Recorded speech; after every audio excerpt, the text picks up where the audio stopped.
सभी को जय मसीह की। हम प्रभु को धन्यवाद देते हैं एक बार फिर इस प्रकार मिलकर प्रभु की आराधना करने और मेज में से सहभागी होने और परमेश्वर के वचन पर मनन करने के लिए हमें एक अच्छा अवसर मिला। हम इब्रानियों की पत्री से अध्ययन कर रहे हैं पिछले दिनों, और आज हम इब्रानियों की पत्री से ही अध्ययन को आगे बढ़ाएंगे। हम निकालेंगे इब्रानियों की पत्री और उसका 11वां अध्याय, हिब्रूज चैप्टर 11।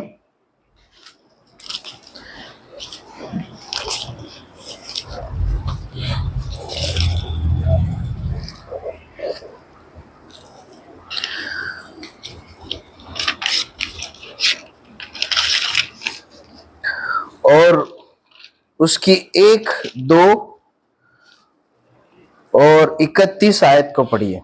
1, 2 और 31।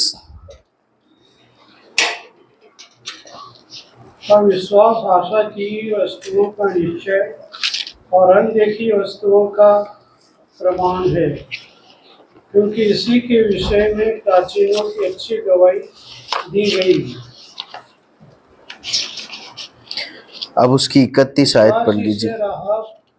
वेश्या आज्ञा न मानने वालों के साथ नष्ट नहीं हुई, इसलिए कि उसने वेदियों को कुशल से रखा था।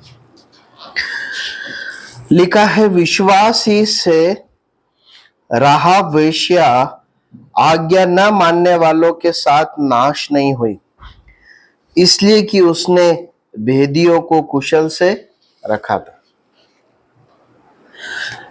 अब देखिए, इब्रानियों का लेखक विश्वास के वीरों की गाथा सुनाते सुनाते एक नए व्यक्ति का परिचय यहूदी विश्वासियों से करवाता है।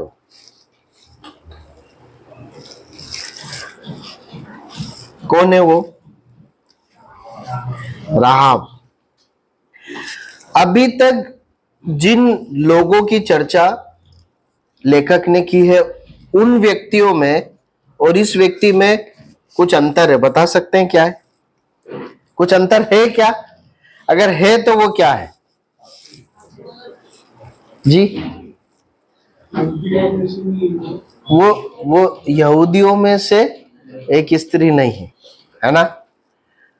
ये जो विश्वासी लोग हैं, यहूदी विश्वासी लोग हैं, और ये जो लेखक है, जब उनके विश्वास को मजबूत करने के लिए झूठी शिक्षा और जिस यहूदी धर्म में से वो निकल कर आए थे उसमें से वापस लौट जाने के प्रलोभन का, दबाव का सामना करने के लिए, खड़े रहने के लिए जब इन्हें प्रोत्साहन देना है और सताव को सहने के लिए जब इनके हिम्मत को बढ़ाना है, विश्वास में प्रभु यीशु मसीह पर जो विश्वास है जब उसमें बने रहने के लिए जब इन्हें सिखाना है, तो अभी तक इन्हीं के पूर्वजों का उदाहरण लिया है ना। किन किन लोगों का उदाहरण लिया?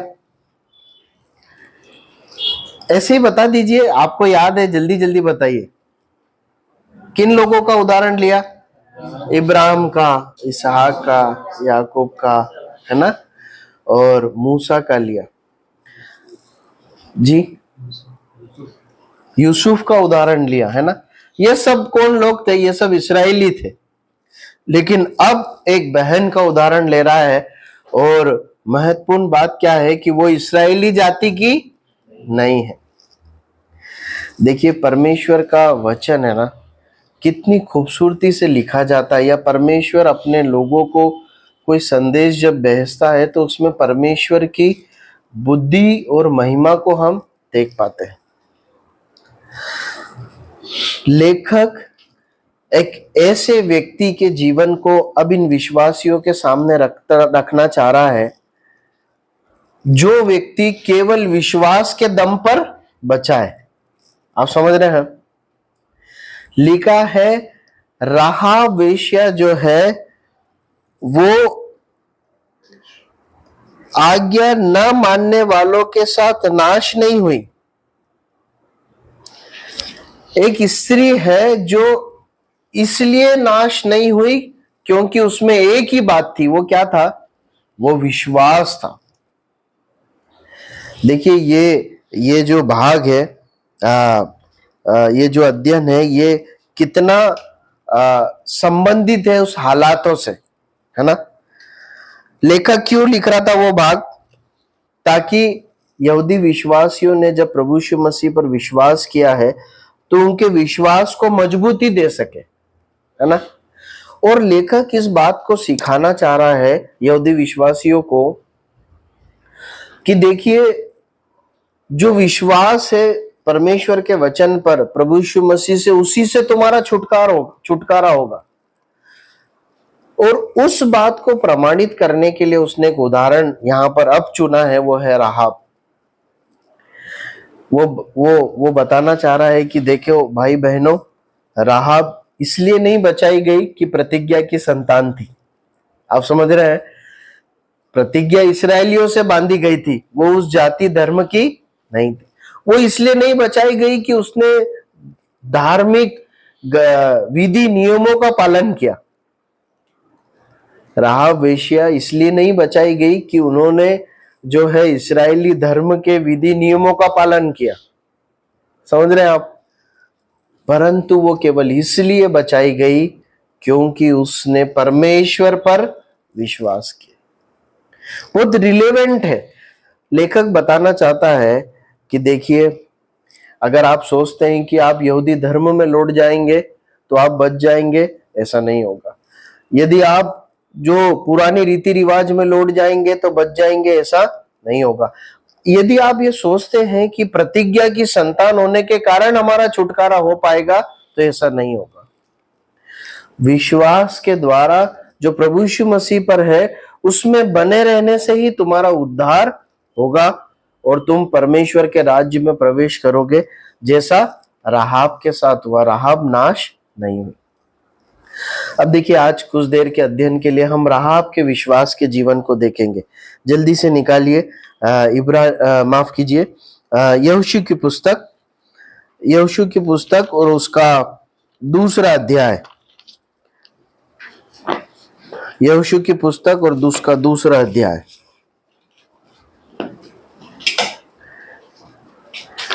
और उसकी कुछ आयतों को हमने पढ़ना होगा। एक आयत से पढ़ना आरंभ कीजिए।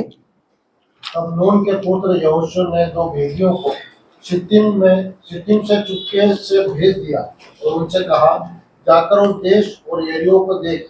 तुरंत वे चल दिए और राहाब नाम किसी वेश्या के घर जाकर सो गए। तब किसी ने यरीहो के राजा से कहा कि आज की रात कई एक इस्राएली हमारे देश का भेद देने को यहाँ आए हुए हैं। तब यरीहो के राजा ने राहाब के पास वो कहना भेजा कि जो पुरुष तेरे यहाँ आए हैं उन्हें बाहर ले आ, क्योंकि वे सारे देश का भेद लेने को आए हैं। उस स्त्री ने दोनों पुरुषों को छिपा रखा और इस प्रकार कहा कि मेरे पास कई पुरुष आए तो थे, परंतु मैं नहीं जानती थी वे कहाँ के थे।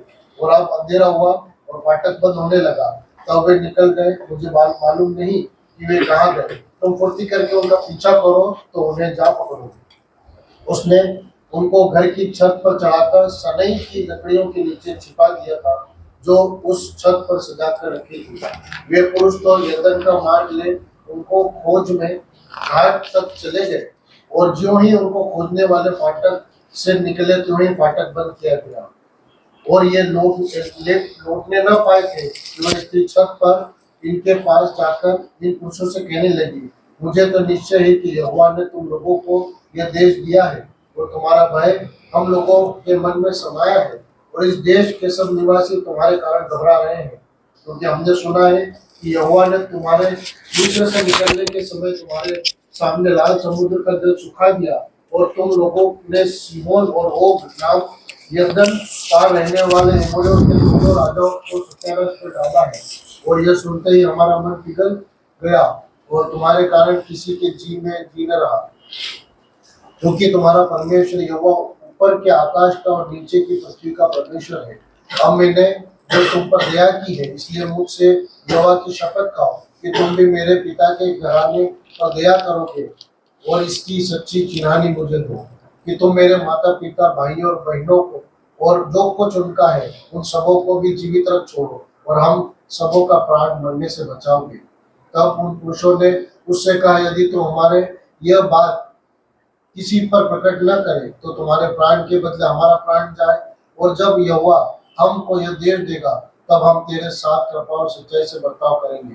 तब राहाब, जिसका घर शहरपनाह पर बना था और वह वहीं रहती थी, उसने उनको खिड़की से रस्सी के बल उतार के नगर से बाहर कर दिया, और उसने उनसे कहा, पहाड़ पर चले जाओ, ऐसा न हो कि खोदने वाले तुमको पाए। इसलिए जब तक तुम्हारे खोदने वाले लौट न आए तब तक, अर्थात 3 दिन वहीं छिपे रहना, उसके बाद अपना मार्ग लेना। उन्होंने उससे कहा, जो शपथ तूने हमको खिलाई है इसके विषय में हम तो निर्दोष रहेंगे। सुन, जब हम लोग इस देश में आएंगे तब जिस खिड़की से तूने हमको उतारा है उसमें यही लाल रंग के सूत की डोरी बांध देगा, और अपने माता पिता, भाइयों वरन अपने पिता के सारे घराने को इसी घर में अपने पास इकट्ठा कर रखना।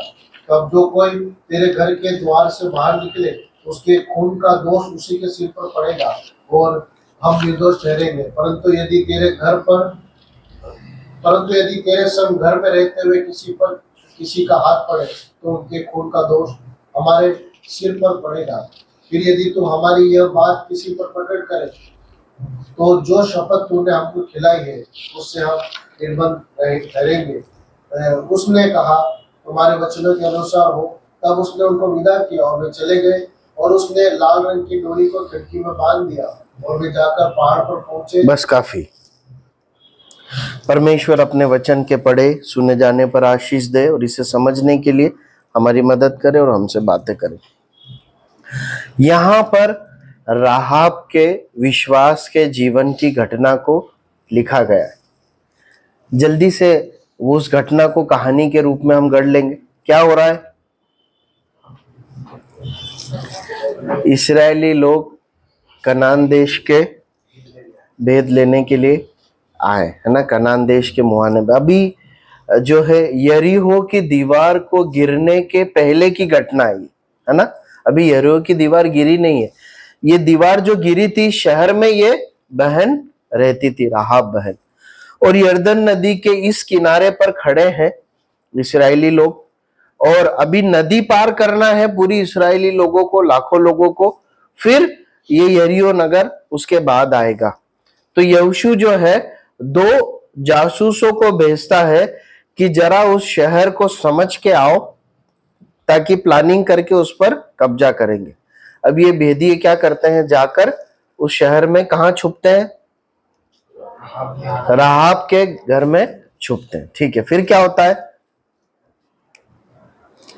राजा को पता चल जाता है कि तो भेदी आए।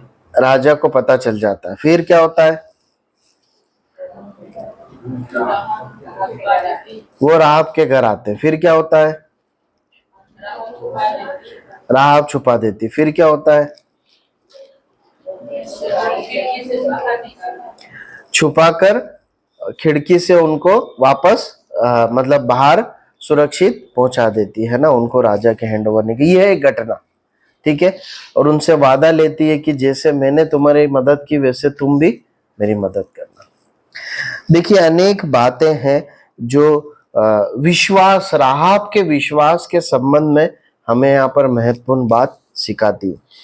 सबसे पहली बात हम राहाब के विश्वास के विषय में सीखते हैं, वो ये है कि राहाब का विश्वास वर्तमान हालात, परिस्थितियों पर आधारित विश्वास नहीं था। समझ रहे हैं? राहाब का विश्वास दिखाई देने वाली और बुद्धि से समझ में आने वाली बातों पर या वर्तमान में जो घटनाक्रम हो रहा था उस पर आधारित नहीं था राहाब का विश्वास। इब्रानियों की पत्री के 11वें अध्याय में पहली आयत में लेखक कहता है, विश्वास क्या है? आशा की हुई वस्तुओं का निश्चय, अनदेखी वस्तुओं का प्रमाण है। मसीह विश्वास जो है वो दिखाई देने वाली बातों पर आधारित नहीं होता है, और उसी बात को हम यहां देखते हैं। इसीलिए तो राहाब को इस लेखक ने विश्वासियों के योद्धा, विश्वास के जो योद्धा हुए उसकी श्रेणी में रखा है, कैसे बोल सकते हैं कि राहाब का विश्वास हालातों पर या दिखाई देने वाली परिस्थिति पर आधारित नहीं था? कैसे बोल सकते हैं? देखिए, ये भेदी आए हैं, क्या लेने आए हैं? भेद लेने आए हैं, है ना? सीक्रेटली आए हैं, लेकिन हुआ क्या है? मिशन सीक्रेट रहा है क्या? नहीं रहा, सीक्रेट नहीं रहा। इन जासूसों की और इस्राएल की प्लानिंग की जो पोल खुल गई है यहां पर, ठीक है, खुल गई है ना? अब देखिए, किसको पता चल गया कि जासूस आए हैं? राजा को पता चल गया। न केवल ये पता चल गया राजा को कि इस्राएल के जासूस आए हैं, पर यह भी पता चल गया कि वो कहां छिपे हैं। अब राहाब को क्या सोचना चाहिए था कि ये इस्राएलियों के खुफिया विभाग से तो हमारा खुफिया विभाग ज्यादा ताकतवर है कि नहीं है? दो लोग आए, इतना बड़ा देश है, इनके इतने सारे लोग हैं, हमारे इतने सारे लोग हैं, इतना बड़ा शहर है, उसमें से दो लोग घुसे, वो भी छुप नहीं पाए हैं। चलो, पता चल गया कि अंदर घुसे हैं, इतना अपने आप को छुपा नहीं पाए कि मेरे घर में छुपे, ये भी पता चल गया। अभी क्या है, किस पर विश्वास करना चाहिए था? अपने जासूस पर, अपने देश पर विश्वास करना चाहिए, लेकिन उस पर किसने विश्वास किया? उसने विश्वास किया जो न दिखाई दे रहा था। प्रियो, आज जो हालात है ना, उसको देखकर एक व्यक्ति अपना जीवन नहीं जीता है। वो जो दिखाई नहीं देता उसको देखकर अपना जीवन जीता है। मसीह विश्वास आंखों से दिखाई देने वाली बातों पर नहीं, मसीह विश्वास अपनी बुद्धि में जो समीकरण हम जो लगाते हैं ना, कैलकुलेशन, उस पर आधारित नहीं होता। पहली बात हम राहाब से सीखते हैं, उसने आंखों से दिखाई देने वाली बात, बुद्धि से समझे जाने वाली बात, या फिर हालात परिस्थितियों पर भरोसा नहीं रखा, उसके अनुसार उसने अपने विश्वास को नहीं रखा। दूसरी बात देखते हैं, उसने किस पर विश्वास रखा? उसने परमेश्वर के वचन पर विश्वास रखा। दूसरी बात हम राहाब से सीखते हैं, वो ये है, राहाब का विश्वास परमेश्वर के वचन या परमेश्वर के संदेशों पर था। ये हम देखते हैं। कैसे बोल सकते हैं? राहाब ने कभी सुसमाचार सुना था क्या? परमेश्वर के संदेशों को सुना था क्या? सुना था या नहीं सुना था? संदेश नहीं सुना था, पर कार्यों को देखा था। देखा था, सुना था, है ना? पढ़िए 2:9 पढ़िए, 2:9 और 11 पढ़िए, 9 से 11 पढ़िए। इन पुरुषों से कहने लगी, मुझे तो निश्चय है कि यहोवा ने तुम लोगों को यह देश दिया है। मुझे तो निश्चय है, मुझे तो विश्वास है कि ये देश तुमको दिया है। आगे पढ़िए। और तुम्हारा भय हम लोगों के मन में समाया है जी। और इस देश के सब निवासी तुम्हारे कारण घबरा रहे हैं, क्योंकि हमने सुना है कि यहोवा ने तुम्हारे मिस्र से निकलने के समय तुम्हारे सामने लाल समुद्र का जल सुखा दिया। तब तुम लोगों ने सिय्योन और ओग नाम यरदन पार रहने वालों एमरियों के दोनों राजाओं को सत्यानाश कर डाला है। और यह सुनते ही हमारा मन पिघल गया और तुम्हारे कारण किसी के जी में जी न रहा। बस काफी है। 9वीं आयत में वो कहती, मुझे विश्वास है, मैंने सुना है। और 10वीं आयत में वो कहती, हमने सुना है। अब बताइए कि राहाब का विश्वास परमेश्वर के वचन पे था या नहीं था? है ना? उसने हमारी तरह बाइबल से कोई मैसेज नहीं सुना था, लेकिन उसने परमेश्वर की महिमा के कार्यों की चर्चा सुनी थी। न केवल उसने सुनी थी, परंतु उसके देश के सब लोगों ने सुनी थी। जो उसने सुना था उस पर उसने विश्वास किया, है ना। उसने उस पर विश्वास किया। उस कार्यों को देखकर यहोवा परमेश्वर के, इस्राएल के परमेश्वर के कार्यों को देखकर दो प्रकार के प्रत्युत्तर वो वहां पर देखते हैं। एक तो वो सब लोग डर गए, राहाब भी डर गई, लेकिन दूसरा प्रत्युत्तर केवल हम राहाब में देखते हैं जिसने विश्वास किया। आप समझ रहे हैं, परमेश्वर के कार्यों की चर्चा उस देश के लोगों ने सुनी, वो लोग घबरा गए, डर गए। राहाब भी डरी, वो कहती है हम लोगों के मन पिघल गए, हम डरे हुए। परंतु विश्वास किस में करते हुए देखते हैं? केवल राहाब को करते हुए देखते हैं। और देखिए, उसने उन कार्यों के प्रकाश में एक बात को जान लिया था, मालूम है क्या? कि इस धरती पर यदि कोई परमेश्वर है तो वो इस्राएल का परमेश्वर है, वो यहोवा परमेश्वर है, वो बाइबल का परमेश्वर है। 11वीं आयत में देखिए वो क्या कहती है, 11वीं आयत पढ़िए। और यह सुनते ही हमारा मन पिघल गया और तुम्हारे कारण किसी के जी में जी न रहा, क्योंकि तुम्हारा परमेश्वर यहोवा ऊपर के आकाश और नीचे की पृथ्वी का परमेश्वर है। देखिए क्या बोलती है राहाब, तुम्हारा परमेश्वर कौन है? आकाश और पृथ्वी का परमेश्वर है। देखिए राहाब यहाँ पर अपने विश्वास का अंगीकार कर रही है, अपने विश्वास को प्रकट कर रही है। इसीलिए वो कहती है मुझे विश्वास है कि ये देश तुमको किसने दिया है। देखिए 9वीं आयत में लिखा है, पढ़िए उस शब्द को, क्या लिखा है पढ़िए। मुझे तो निश्चय है कि यहोवा ने तुम लोगों को यह देश दिया है। मुझे तो निश्चय है कि यहोवा ने, परमेश्वर ने, तुम्हारे परमेश्वर ने तुमको ये देश दिया है। पता है राहाब ने ऐसा क्यों बोला? क्योंकि उसने ताकत देख ली थी जासूसों की। इस्राएली सेना में कितनी ताकत है वो सब अभी देख चुकी है। वो कितनी ताकत है? कोई ताकत नहीं। मेरी जैसी एक स्त्री को तुमको छुपाना पड़ रहा है, यही तुम्हारी ताकत है। लेकिन मुझे विश्वास है कि तुम्हारा परमेश्वर ने तुम्हें देश दिया।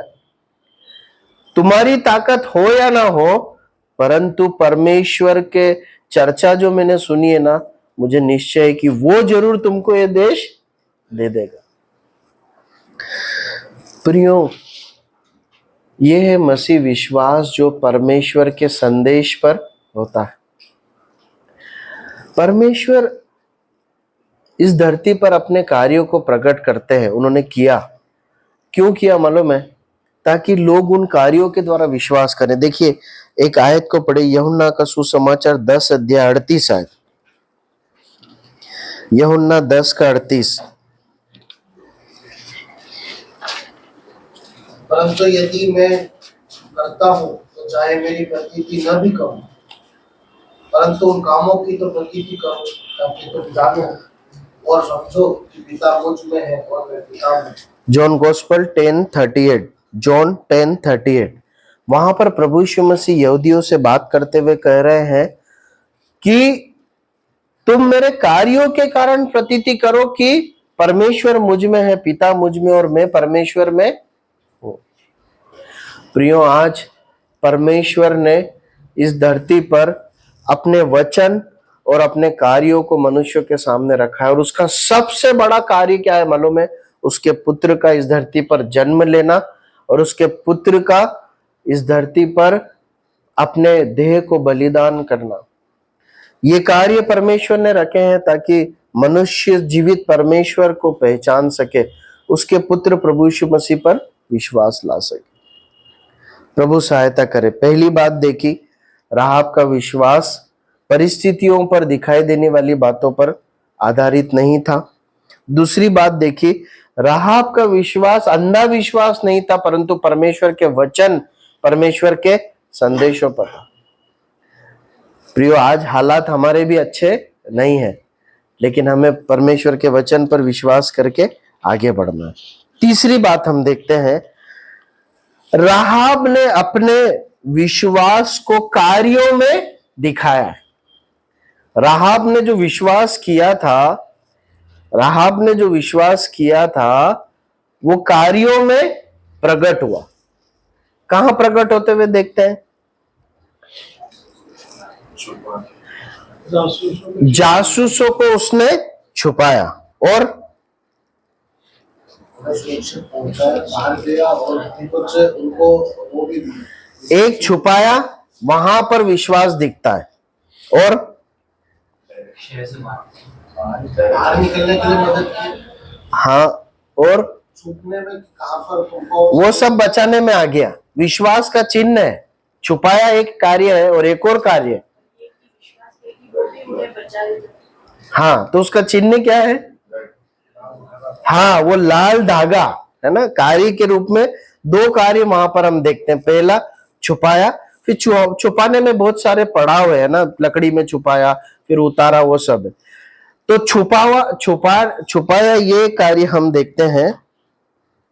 और दूसरा कार्य क्या हम देखते हैं कि जो है वो डोरी को बांधा।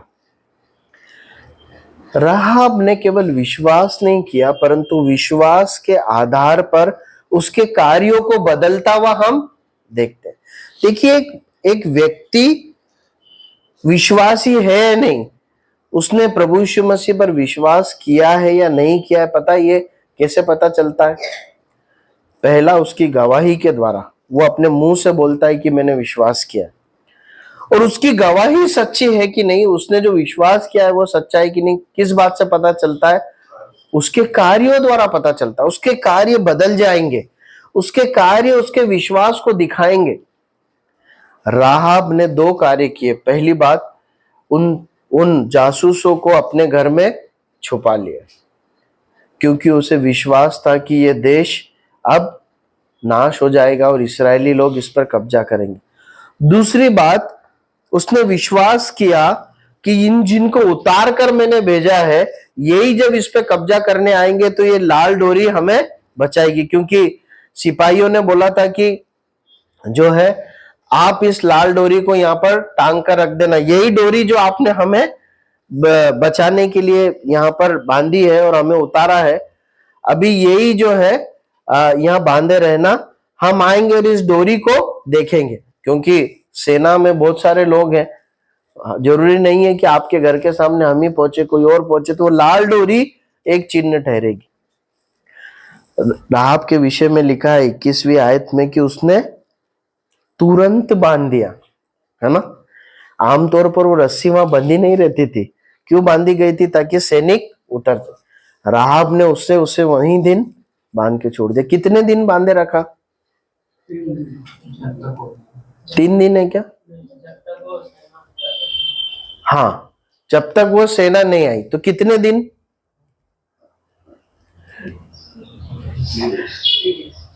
है नहीं, 7 दिन तो वहां चक्कर ही 7 दिन लगाए हैं, तो 3 दिन तो हो ही नहीं सकता।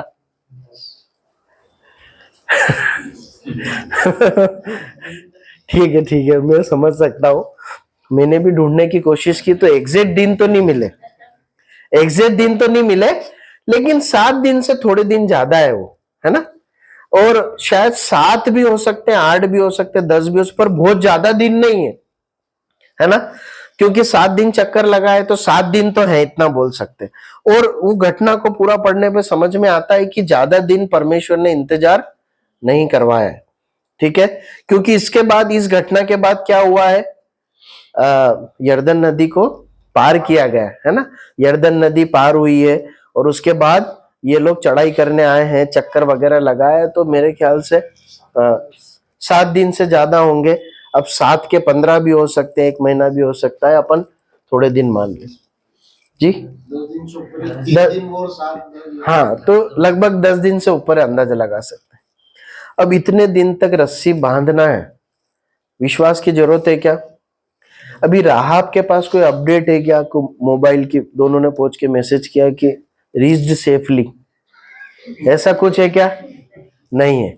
अब राहाब को विश्वास करना है कि ये दोनों पकड़े नहीं गए होंगे और ये देश चढ़ाई करने आएगा। राहाब ने विश्वास के। देखिए विश्वास के जीवन को है ना रोज जीना पड़ता है ना, रोज जीना पड़ता है। रोज वो डोरी बंदी रहे। मैं ऐसा सोचता हूँ कि राहाब दिन में कई बार देखती होगी, ऐसा नहीं बच्चों ने खेलने के लिए कभी खोल ली हो या घर के किसी और काम के लिए उसे निकाल लिया गया हो, वो डोरी हर टाइम दिन रात वहां पर बंदी। प्रियो, रोज विश्वास के लिए जीना है, रोज विश्वास को जांचना है, रोज विश्वास के साथ चलना है। मैं सोचता हूँगा जब वो चक्कर लगाते होंगे तो ये देखते होंगे कि इस्राएली लोग चक्कर लगा रहे, विश्वास के साथ डोरी बंधी रही। प्रभु सहायता करे। राहाब ने विश्वास को अपने कार्यों में प्रकट करा। अगली बात, राहाब ने विश्वास के कारण जोखिम उठाया, रिस्क लिया,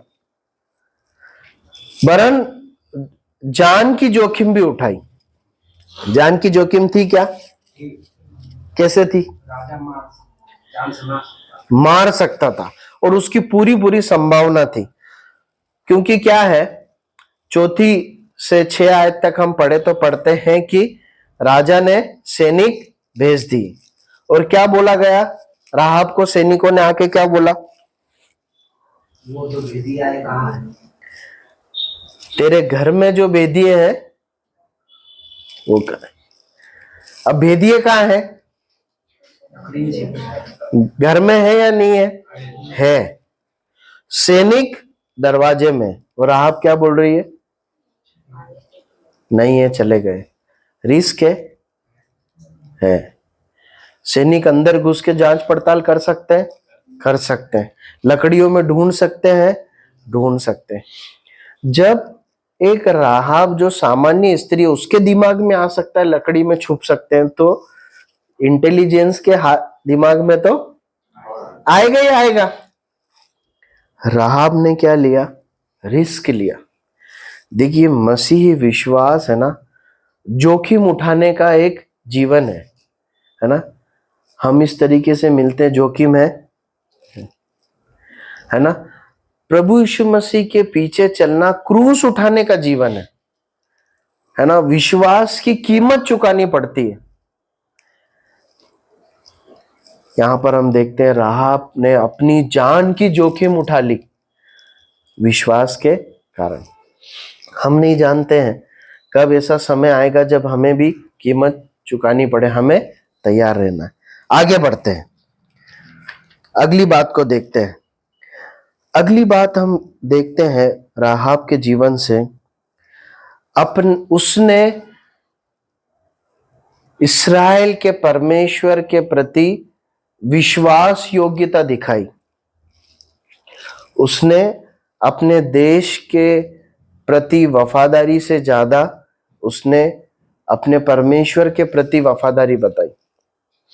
उसने अपने देश के कानून और नियम और राजा के आदेश से बढ़कर परमेश्वर के वचन पर भरोसा या विश्वास को दिखाया। बोल सकते हैं ऐसा? राहाब ने परमेश्वर के प्रति विश्वास योग्यता बताने के लिए अपने राजा से गद्दारी की। बोल सकते हैं कि नहीं बोल सकते? कि उसने क्या किया? छिपाए रखा।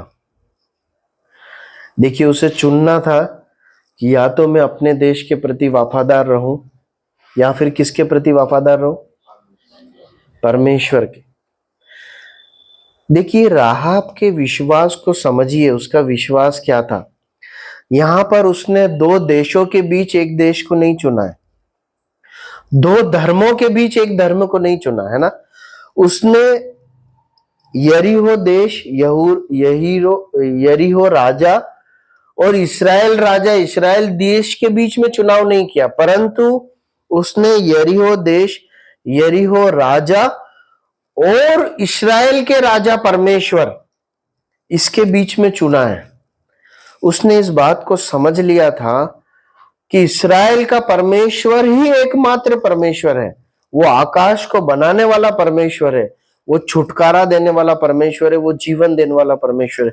इसलिए या तो अब मैं अपने देश को चुनकर नाश हो जाऊं, या फिर मैं इस्राएल के परमेश्वर को चुनकर बच जाऊं। इसलिए उसने क्या चुन लिया? परमेश्वर को चुन लिया। देखिए, आज भी सच्चे मसीहों की जो है लड़ाई किसी भी देश या कानून से नहीं है। मैं ऐसा विश्वास करता हूं कि सबसे ज्यादा कानून को मसीही लोग मानते हैं, है ना। राजा का भय मानते हैं, शासन प्रशासन का भय मानते हैं, कानून का भय मानते हैं, लेकिन परमेश्वर का भय उनके हृदयों में सबसे ऊपर है। यदि चुनाव करने का समय आए कि किसका आदेश पालन करेंगे, राजा का, शासन का या परमेश्वर का, तो किसको चुनना है? परमेश्वर का। क्योंकि राजाधिराज परमेश्वर के अधीन है सारे नियम कानून और मनुष्य। राहाब ने अपने राजा की आज्ञा न मानी और परमेश्वर के वचन के अनुसार उसने विश्वास के अनुसार निर्णय लिया। प्रियो, ये भाग स्पष्ट करता है कि ऐसा समय आ सकता है कि हम विश्वास में किसको चुनेंगे। हमें बोला जा सकता है कि अभी जिंदा रहना है या फिर यहां रहना है या ये सुविधा चाहिए तो यीशु मसीह को छोड़ दो। परमेश्वर के वचन में सताव के विषय में ऐसा लिखा है प्रकाशित वाक्य की पुस्तक में कि जो मोहर नहीं लेगा उसको क्या होगा? कुछ नहीं मिलेगा। आप समझ रहे हैं? जब एंटी क्राइस्ट आएगा, मसीह विरोधी आएगा, तो वो इस प्रकार की मोहर दे देगा, अपनी मोहर देगा कि जिस किसी के ऊपर मोहर नहीं होगी फिर उसे राशन पानी कुछ नहीं मिलेगा। ऐसा समय आ सकता है। राहाब हमें बताती है हमें किसको चुनना है। हमें परमेश्वर को चुनना है, चाहे हमें कुछ मिले या ना मिले, चाहे हमारा जीवन बचे या ना बचे। आगे बढ़ते हैं, हम समाप्त करते हैं।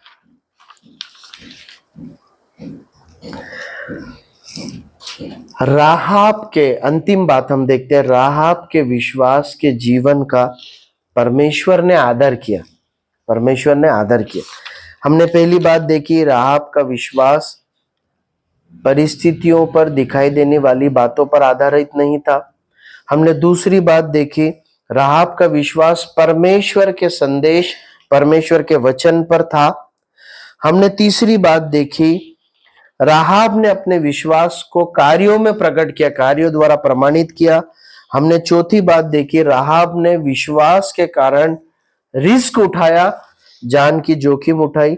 हमने पांचवी बात देखी, राहाब ने राजा से बढ़कर, अपने प्रशासन से बढ़कर परमेश्वर पर भरोसा करा। उसने परमेश्वर पर भरोसा करने के कारण वर्तमान शासन से, राजा से गद्दारी करी। और उसके बाद आखिरी बात हम देखते हैं, ऐसे राहाब के विश्वास को परमेश्वर ने क्या करा? आदर दिया। परमेश्वर ने उसका सम्मान किया। कैसे बोल सकते हैं? प्रभु यीशु मसीह की वंशावली में उसका नाम है, दर्ज है। और कुछ, राहाब कहाँ रहती थी मालूम है? 15 आयत पढ़िए, कहाँ रहती थी? शहरपनाह पर।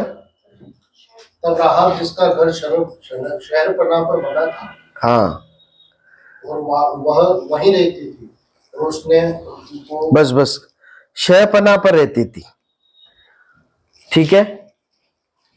जो चारों ओर बाउंड्री थी उसी के ऊपर उसका घर था। कुछ दिनों बाद क्या हुआ? गिर गया। पूरी शहरपनाह गिर गई, पूरी गिर गई। लेकिन जहां राहाब का घर था वो हिस्सा नहीं गिरा है। अगर वो भी गिरता तो राहाब मर जाती कि नहीं मर जाती? मुझे याद है बहुत सालों पहले एक किताब में मैंने एक दृश्य देखा था, बच्चों की किताब थी, उसमें यरीहो की शहरपनाह का दृश्य है, और जब वो टूटी तो उसका दृश्य है। तो वो दृश्य उस चित्रकार ने ऐसा बनाया कि पूरी शहरपनाह टूटी है, केवल वहां खड़ी हुई है जहां पर राहाब का घर है, उसके ऊपर राहाब का घर बना हुआ है। आप समझ रहे हैं? देखिए, उस विश्वास को परमेश्वर ने देखा, पूरी शहर बना गिर गई, लेकिन राहाब का घर ठहरा हुआ। एक आयत को पढ़ी, इब्रानियों 6:10 पढ़ी, इब्रानियों 6:10।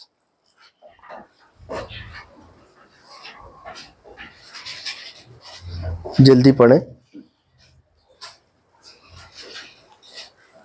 क्योंकि परमेश्वर अन्यायी नहीं कि तुम्हारे काम और इस प्रेम को भूल जाए जो तुमने उसके नाम के लिए इस रीति से दिखाया कि पवित्र लोगों की सेवा और कर भी रहे हो। वापस पढ़िए, परमेश्वर अन्यायी नहीं है। पढ़िए आगे क्या लिखा है? कि तुम्हारे काम और उस प्रेम को भूल जाए। तुम्हारे काम और प्रेम को परमेश्वर कभी नहीं मिलेगा। इब्रानियों 6:10, हिब्रूज चैप्टर 6:10।